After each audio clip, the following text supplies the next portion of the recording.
Hey y'all, and welcome back to the party. It's your girl Britt Reacts, and today we are reacting to Bill Burr. Cancel culture needs to go away. Let's see what he has to say. You know what's funny? I was thinking about this whole fucking cancel culture thing, and you know what the reality is? Is nothing. You really can't cancel somebody, like, unless you get the cops involved and they actually get arrested and they go to jail. You know, but as far as like this whole bullshit that you've been canceled, I've noticed with comedians at least, is they post shows and the shows still sell out.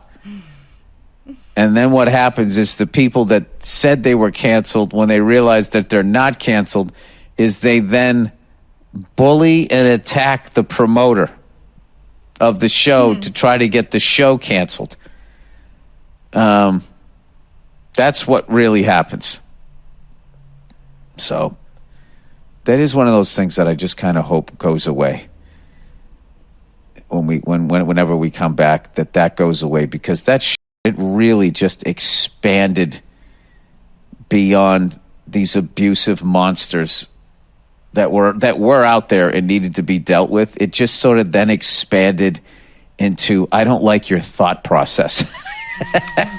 Therefore, we've decided your career and your dream is over. It's just like, wait, what happened? When did it expand into this?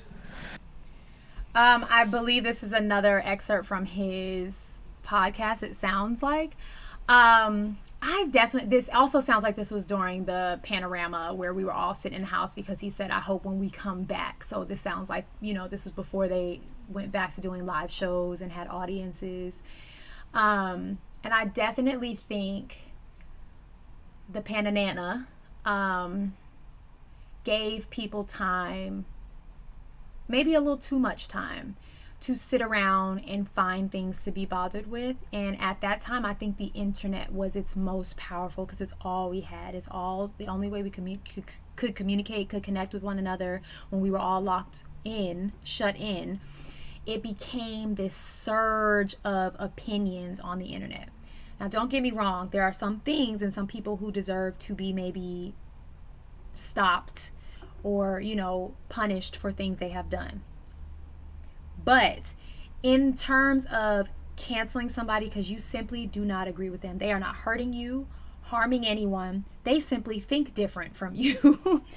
Or the mass majority of people. Just because the mass majority of people disagree with someone doesn't make them harmful or wrong or cancelable.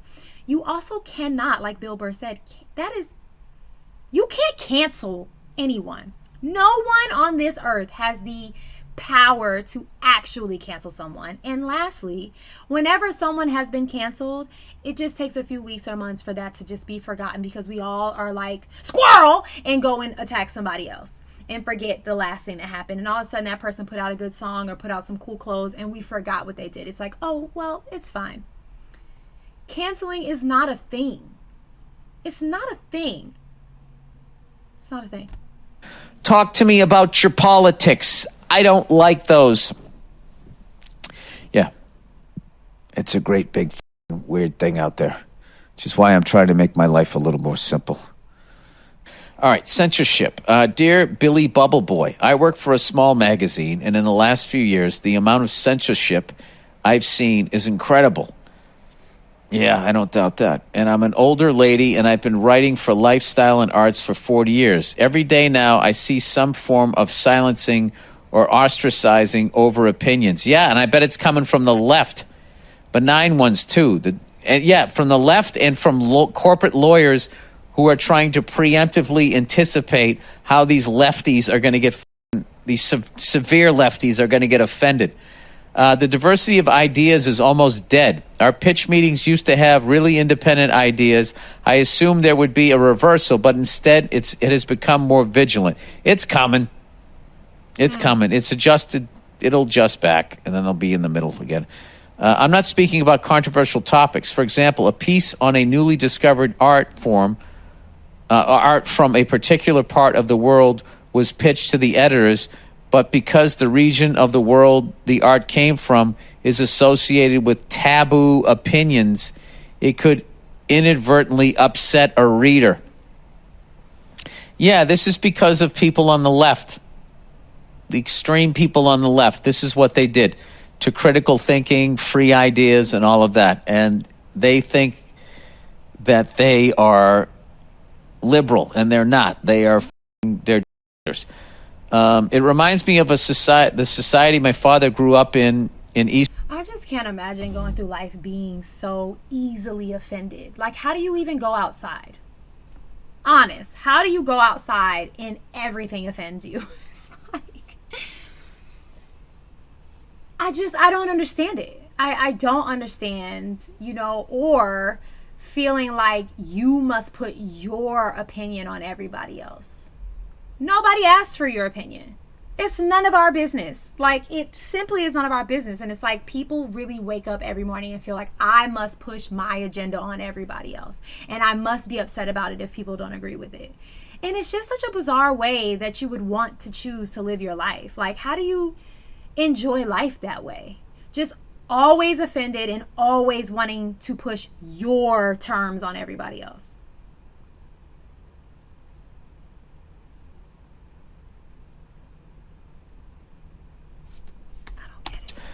It reminds me of the society my father grew up in Eastern Europe. All opinions published and taught in schools were subjected to a collective idea, always disguised as what's good for the people. Do you see a reversal in this? Would appreciate your insight. Yes, I do. And what it's going to take is people going out of your way to say exactly what the thinking. I've been trying to do that with my stand-up act,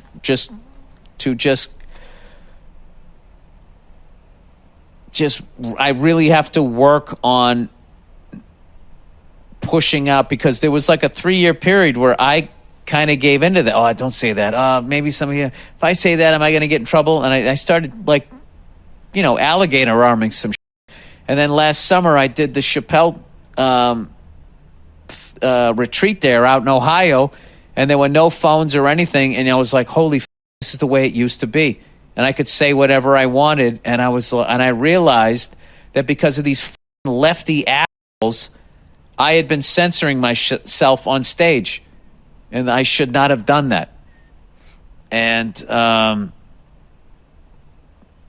I think there needs to be an awakening, because I think a lot of people are doing what the place where you work at are actually doing it themselves. I love political commentary, Bill, like in a non-jokey way, because he does have a lot of opinion, and there's nothing wrong with opinion. There's nothing wrong with saying exactly how you feel. There's nothing wrong with it. Literally nothing wrong with saying exactly what comes to your mind. And I think somehow that has become such a, like, you hurt my feelings. And it's like, people are entitled to their opinions. You don't have to agree. You don't have to go along with it. You don't have to spread it, share it. But like, everyone is entitled to their opinions. Now, should we be harming people in any way? No one should hurt anyone. Like, that's not what we're here to do. But I don't believe opinions in particular hurt people. Opinions, saying how you feel, right? Because there's always going to be an opposite opinion. There's always going to be something or someone that doesn't agree with you. That's not harmful.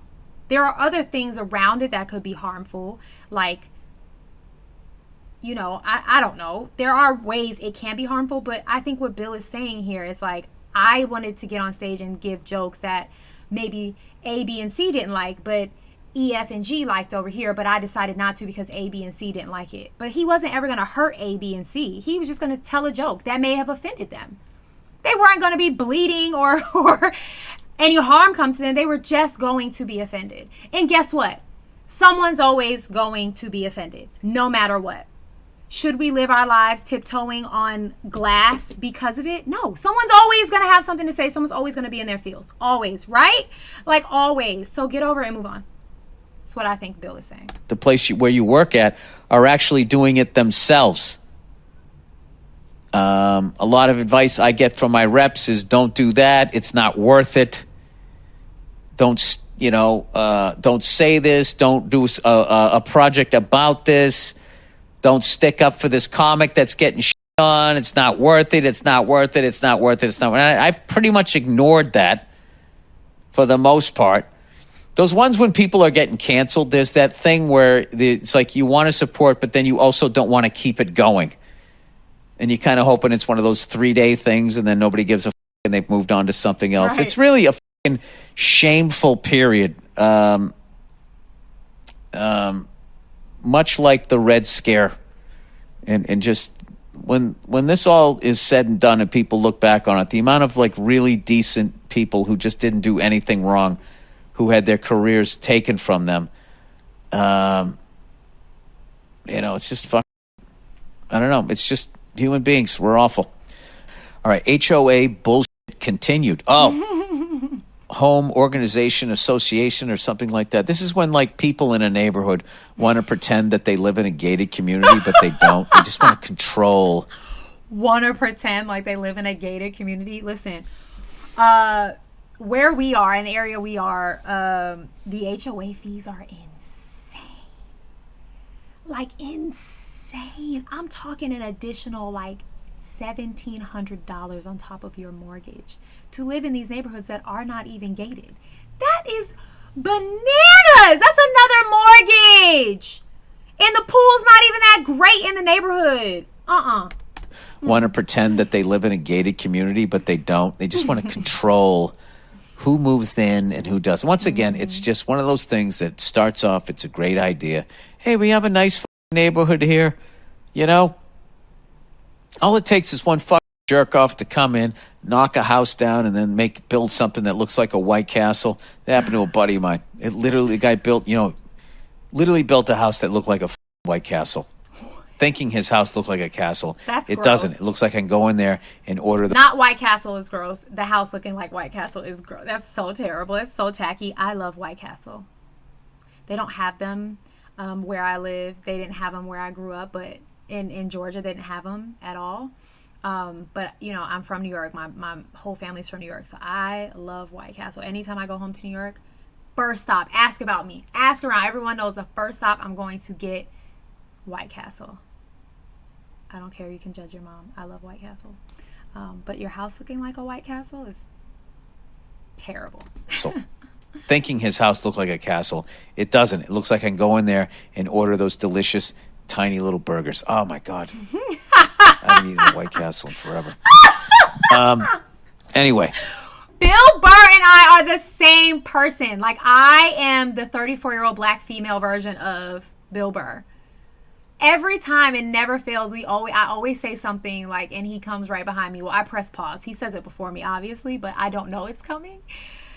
Bill, let's get some White Castle and hang out. Tell the wife and kids to pull up. Like, let's just do it. Let's just have a good time. Like, watch a football game or something. I don't know. I haven't eaten a White Castle in forever. Anyway. HOA bullshit. But then what ends up happening is it's just this great way to what's going to happen is you start the HOA is most people are going to sort of participate, and what's going to happen is these psycho control freaks once again will rise to the top, and then they will just start unleashing the psycho within. And this is the vehicle. All right, HOA bullshit continued. Dear Billy, buckets of frankincense and frankincenses. Oh, man. I thought the beat was going to drop. I know it's been a few weeks since you've talked about the horrors of neighborhoods with an HOA, so I figured I would rekindle the fire a bit. I love it. Last June, I bought a house that is in a neighborhood with an HOA, and while I knew beforehand that HOAs are usually a scam, I really had no choice as most of the neighborhoods in my area have them. Mm-hmm. And plus, houses are so expensive now. It's almost like if you can afford one, people just going to grab it, Right. All right. Oh, well. Well, the house I bought had these boulders on the corner of the driveway and the street, probably to prevent people from driving on the grass. Fast forward a few months, I get an email from the HOA president, Christina, whom I always refer to in email replies as Christine in hopes to piss her the fuck No! Do people really do that? Listen, you want to talk about grinding my gears? My name is spelled very uniquely, and I am used to people butchering it. But once I email you back and you see the correct spelling, first of all, my name is in most of my emails. So let's not even go there. But if you email me back and you see the correct spelling, I am assuming you are doing it to grind my gears from henceforth. To know that people really do that is crazy. That's hilarious. That's a really good way to trigger somebody. That's email hilarious. replies as Christine in hopes to piss her the off. Oh, dude, that's fucking hilarious. Anyways, she emails me telling me I need to remove the rocks or I'll be fined $20 a day after the 10th day if I do not remove them.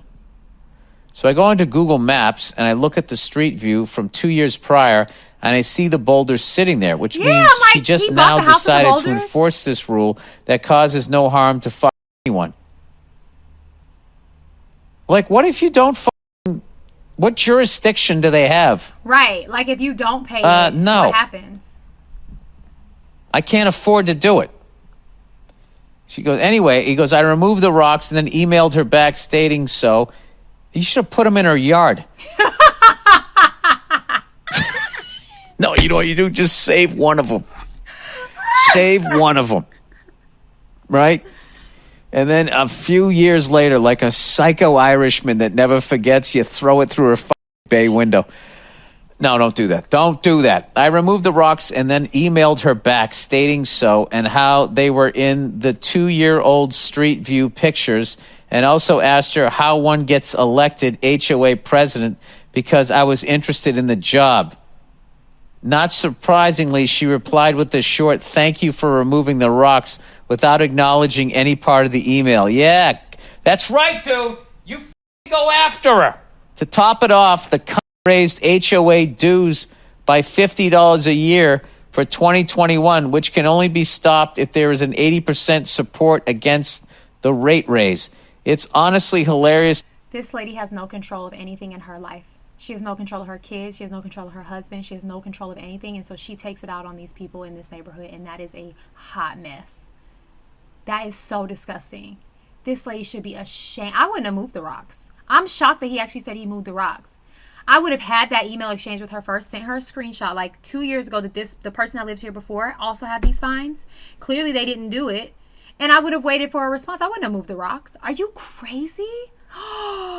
She's miserable. She's miserable. She sits in her miserable home and she has no one that listens to her. And so she takes it out on the HOA.